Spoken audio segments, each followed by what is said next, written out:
ফসলের উৎপাদন ও গুণমান বাড়ায়। পটাশিয়াম কোষীয় কার্যক্রম উন্নত করে, ফলে গাছের বৃদ্ধি ও ফলন বাড়ে। রোগ প্রতিরোধ ক্ষমতা বৃদ্ধি করে, গাছকে ছত্রাক ও অন্যান্য রোগের আক্রমণ থেকে রক্ষা করে। সালফারের অভাব থেকে রক্ষা করে। সালফার উদ্ভিদের অ্যামিনো অ্যাসিড তৈরিতে সাহায্য করে, যা প্রোটিন গঠনে প্রয়োজনীয়। লবণাক্ত এবং শুষ্ক মাটিতে অধিক কার্যকরী। এটি ক্লোরাইড মুক্ত হওয়ায় মাটি ও গাছের জন্য ক্ষতিকর নয়, তাই লবণাক্ত জমিতেও ভালো কাজ করে। মূল ও ফুলের মান বৃদ্ধি করে।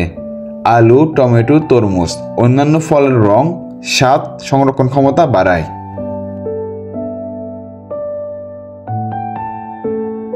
প্রিয় দর্শক, আমরা এতক্ষণ যে বিষয়টি নিয়ে কথা বলছি তার নাম হলো এসওপি বা সালফেট অফ পটাশ, বা অনেকে আমরা এটাকে কুইক পটাশ নামে চিনি।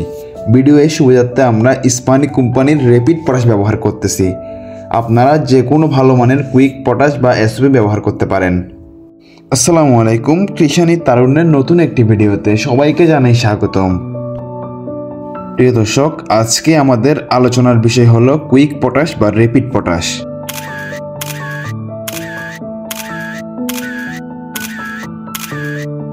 ধানে কুইক পটাশ ব্যবহারের নিয়ম। কুইক পটাশ ধানে ব্যবহারের জন্য খুবই কার্যকরী।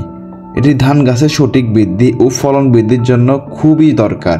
সাধারণত কুইক পটাশ বা র্যাপিড পটাশ 3 থেকে 5 গ্রাম প্রতি লিটার পানিতে মিশিয়ে স্প্রে করা হয়, বিশেষ করে যখন ধান গাছে ফুল আসে এবং ফল ধরে। এই সময় এটি ব্যবহার করলে ফলন বৃদ্ধি পায় এবং ফলের আকার বড় হয়।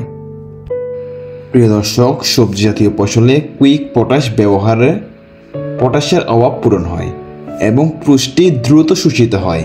ফলের আকার বাড়ে, স্বাদ উন্নত হয় এবং মিষ্টতা বৃদ্ধি পায়। এটি যে কোনো সময় ব্যবহার করা যেতে পারে, বিশেষ করে গাছের বৃদ্ধির পর্যায়ে এবং ফুল আসার সময়।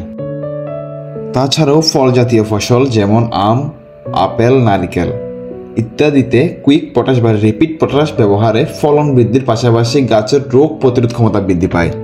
এটি ফলের আকার, রং এবং স্বাদ উন্নত করে।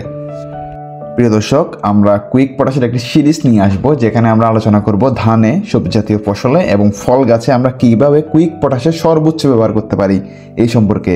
প্রিয় দর্শক বন্ধুরা, আমাদের চ্যানেল নতুন হয়ে থাকলে চ্যানেলটি প্লিজ সাবস্ক্রাইব করে দিবেন এবং পাশে থাকা বেল আইকনটি অন করে দিবেন। আর যদি ভিডিওটি ভালো লাগে অবশ্যই ভিডিওটি একটি লাইক করে দিবেন।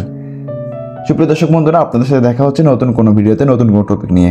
ততদিন পর্যন্ত সবাই ভালো থাকবেন, সুস্থ থাকবেন। আল্লাহ হাফেজ।